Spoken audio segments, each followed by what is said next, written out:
So now for the next funny story from my life. This one is gonna be about just me being stupidly stubborn. I've always been a bit of a rebel and a bit of a nonconformist, I guess, if you will. And I really love four-wheelers and always have loved four-wheelers. As a small child, my mom always asked what I wanted every year for my birthday or Christmas. And my answer was always a four-wheeler. So she was unfortunately a single mother and never had a chance to provide that for me, but when I was 18, I was able to somehow get a loan. And instead of getting a car, I decided to just get a four-wheeler and use it for my main mode of transportation. It was a Yamaha Warrior 350, which is a little sport four-wheeler. It's a two-wheel drive sport four-wheeler. They go pretty fast. They'll run 60, 70 mile an hour, probably upper 60s, real close to 70. I think 68's their top speed. And you can jump them really high. I jumped mine off a 6-foot ledge one time. Just a straight ledge, straight down. Just boom. I mean, they're a good, pretty good sport little bike, especially for the, 2000. In 2000, they were a really good bike. That was before the 450s and stuff came. I always loved four-wheelers, and I didn't see why I couldn't. I knew there were enough back roads and stuff that I could just get around and cruise around on a four-wheeler. So I lived here in Laurie, and I had a house down RA, and I would drive to work every day at the square in Laurie, and I would just drive through parking lots. And the police were not very fond of this idea, and they kept pulling me over and telling me that I couldn't do it. And one day me and the officer went back and forth, and he was like, well, you can't do this anymore, or I'm going to give you tickets and write you citations and stuff. And I'm like, I'm just going to work. I'm just going back and forth to work. I'm not hurting anybody. This isn't hurting anyone. And he was like, you can't do it. And keep in mind, I was being super nice and respectful, and I was just idling hardly through town, and I would be like the ultimate good little angel driving through town on my four-wheeler when I was driving through these parking lots. And I was just peacefully going to work every day, and I'd just cruise through people's parking lots instead of driving on the highway. And I tried to express to him how I wasn't hurting anybody, and I was just cutting through people's parking lots, and I was being respectful, and I was being good, and I was just trying to go to work. And he didn't want to hear it. And he said I could not do it anymore. And I said, well, these are people's individual parking lots. There has to be a way I can do it. You don't control the parking lots. And he laughed at me. And he goes, ha, okay, you know what? Technically, you're right. If you were to go through in town and get permission from every business owner in all the town, then sure, you can ride the four-wheeler through town. And he laughed at me like, haha. But he's like, until that happens, you're not allowed, and I do not want to see this four-wheeler going through town again, or I'll take it. And I'll write you tickets. And I was like, oh, okay, darn. In which case I was a very determined young man. And I've always been determined and stupidly stubborn. Oh, man. And so he gave me an out, in which case I took it, and I went through, and I went and parked my four-wheeler, and then I walked through town, and I went and I tracked down the owner of every single business that I needed to drive through and asked them if I could have permission to drive through their parking lot. And every one of them told me yes. And I had expressed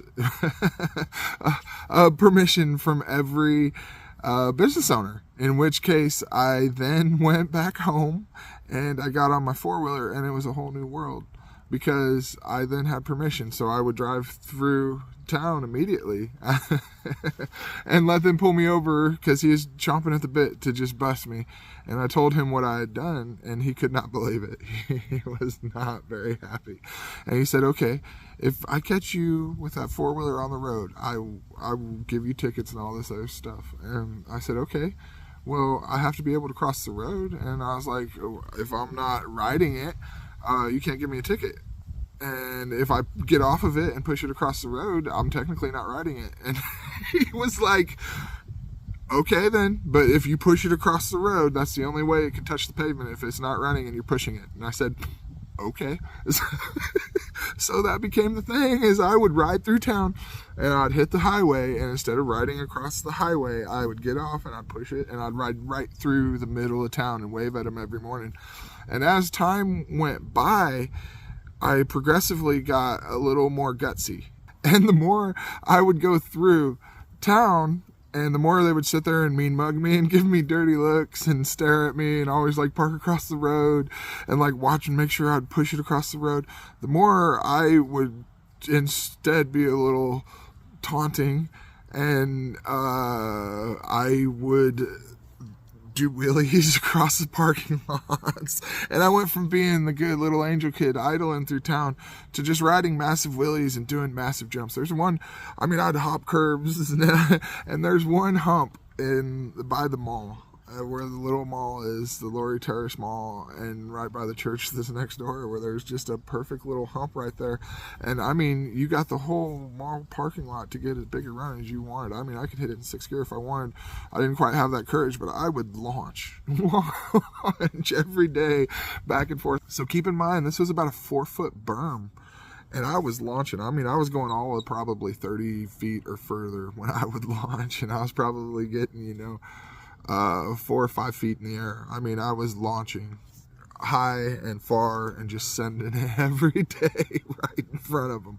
And that was how me and the cops communicated daily. On a daily basis, I would wave at them while I was riding wheelies through town and jumping and just being a little hooligan. And they would mean mug me. And it just, I had permission, so they had to abide by it. And we made it work. And that was just me wanting to use a 4-wheeler as my main car. And it would have been a lot easier if I could have just drove down the road, or if they never would have bothered me in the first place and just let me be good, go through town and be respectful and stuff. But the more they pressured me, the more it made me buck. And I don't know why. I've always had that rebellious spirit that I just don't want to be held down and confined. And I don't know, I guess if I feel somebody's bullying on me, I push back harder. And it doesn't matter who it is. I don't know what's wrong with me, really. But I still love riding 4-wheelers, and I still want to ride a 4-wheeler down the road. You can ride a motorcycle down the road, and there's no reason why I shouldn't be able to ride I've had a Honda 450, I've had Quadzillas, Banshees, all of the stuff since then. And there's no reason I shouldn't be able to ride them down the road. They'll do the speed limit. You can put street tires on them. You can put turn signals, all the same stuff that a motorcycle has. And I know they're legal in Arkansas and other states, and I think Arizona. And so I'm going to just push to try and get quad street legal, and maybe even just go to a different state, get one legal, put license plates on it, and just drive down the road and stand on my freedom to do it either way, and just take it to court and jury trials, because that's what I tend to do, is I just stand up for freedom.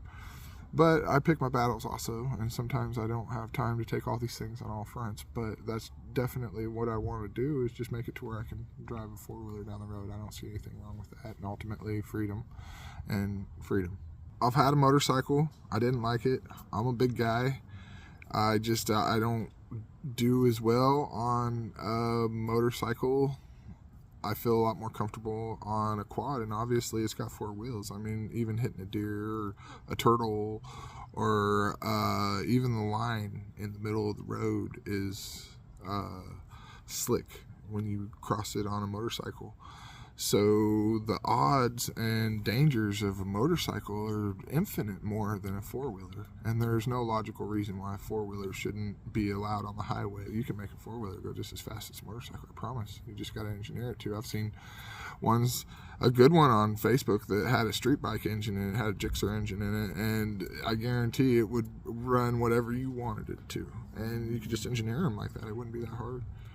So that's ultimately what I'm trying to push for, is a little bit of freedom, a little bit more freedom. Just like a seatbelt law, a cop on a motorcycle could pull us over and give us a seatbelt ticket. So I stand up and I take things like that to jury trial as well. So I may get a ticket, but at the end of it, I just do it, and I stand up for freedom, and I use my rights to the fullest. And I'm willing to take things to a jury trial that I feel are infringements of our freedom, such as a cop on a motorcycle giving me a seatbelt ticket, or just a seatbelt ticket in general. I believe it's my freedom to decide my own fate and my own dangers, and I think that it's almost extortion by the courts. And I think that it's wrong, and we need to focus those resources towards other things and not even waste any of our time with stuff like that. And Same thing with riding a four-wheeler down the road. I think that it's just as safe as a motorcycle, and we in a free country should be able to ride a four-wheeler down the road. And I will take it to 12 of my peers, and I don't care what the system says. I no longer care. And some people may think it's more of like a sovereign movement, but no, the sovereign movement is basically saying I do not honor the system at all because you gave us a number and you made us a corporate entity or whatever, and we're not a being anymore. What I'm saying is that the Constitution and our forefathers gave us rights, and if we stand up and use those rights to the fullest, we can change things. And they put in a system of checks and balances through a jury trial and jury nullification. Jury nullification is where the jury can decide not only the guilt or innocence of the person on trial, but the justifiability of the law itself. It's a form of checks and balances between we the people and our government. Our politicians can create endless laws in the name of money and extorting us. But at any time, we can use due process and the Fifth Amendment and stand up for ourselves in court and overturn these laws. Because if we stand up and the jury finds us innocent, after this happens multiple times, the law has to be changed and readdressed. So we can stand up to corrupt politicians and corrupt laws. That's the way we have to do it, is by individuals and by individually standing up and using our rights to the absolute fullest. We have to have the courage to do it on our own without a lawyer. Lawyers take oaths to the Bar Association, and they cannot ever question the law because they will lose their license from the Bar Association and no longer be able to practice their profession. So it's up to us as individuals to represent ourselves when we get tickets against us and when we get summons for courts. And like I said, it's our constitutional right that they cannot take from us. And right now, judges and prosecutors and a lot of other people in the system are forced to be conflicted inside themselves. Because in order to have their jobs, they all have to hold an oath to uphold the Constitution. They swear on the Bible and hold up their hand and swear an oath to the Constitution. But at the same time, our politicians are creating laws and ordinances and ways and ideas that overthrow the Constitution and overthrow our freedoms.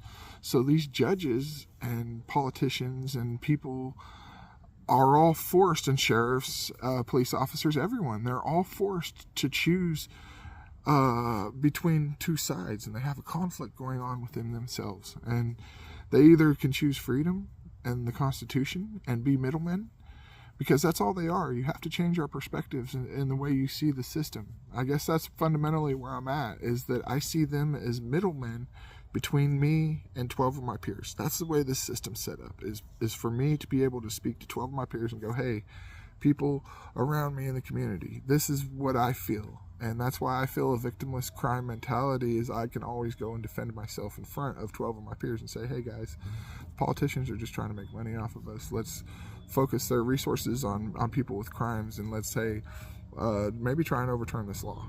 And I feel that I can do that at any time. So I rely on my ability to do that. Stand up, represent yourself, and try to appeal to a jury through jury nullification that these laws are wrong. And that's what will change them. And that's a system of checks and balances that the forefathers gave us for we the people to overcome these corrupt politicians. Because if we the people make enough of stink, we can stand up and change things. It's a little bit of a different mentality, but that's where I'm at with all of it. And so ultimately, judges are elected officials, sheriffs are elected officials. These are all elected officials that swear an oath to the Constitution, and they don't swear an oath to the politicians and upholding the laws that those guys create in the name of money. And we have to look at the ones that are doing good and upholding their oath to the Constitution and freedom and support them and bring them up. And that's how we make our communities better. And then through that, we can do things like jury nullification and stand up and give the rights back and the power back to the people. And that's fundamentally how we're going to get the system back and how we can do it. But there are a lot of judges and there are a lot of prosecutors and there are a lot of people in a courtroom who will tell you that you cannot even say the words jury nullification. I've had judges scream at me in a courtroom and say, you can't say those words again. If you say it again, I'll throw you out of the courtroom.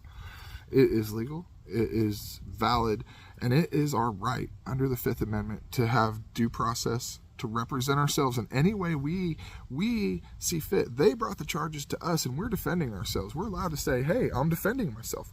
That's our freedom. And if they take it from us, that shows how much the system has been corrupted and how much they need fired.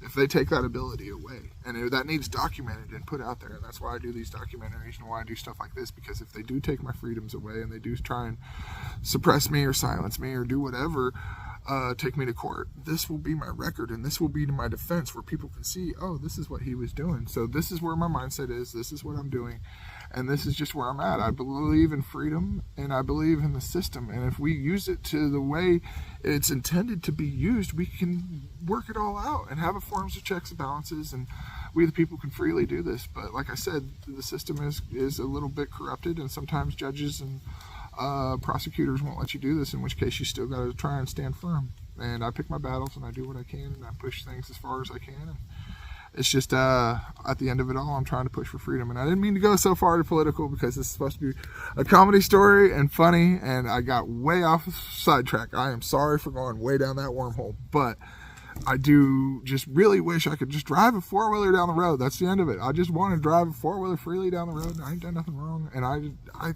think I should, as a free citizen, be able to feel the wind in my hair while I ride my quad. That's all I want.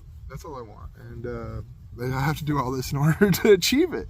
And it seems insane to me in a free country that this is what you have to do. But it's still a way, and it's still possible, and it's still a possibility for others to do this, and for others to take this idea and create freedom in their communities and their towns, and just do it on any level, whether it be riding quads or abolishing a seatbelt ticket or even an insurance ticket or any victimless crime. If there's no victim, there is no crime, and we just at some point got to stand up for our freedoms and take them back somehow.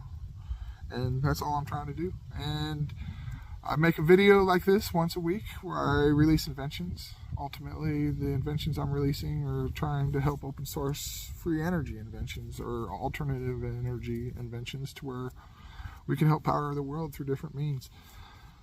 And I try and tell funny stories, just bring the world up a little bit, create a little humor. Like I said, sorry I got a little political on this one. At the end of it all, it's just another one of those funny life stories that I've been through, and I guess I just broke it down in depth. I tend to go a little too in depth sometimes, but I appreciate everybody for keeping up, and thank you guys for following along. Appreciate you all.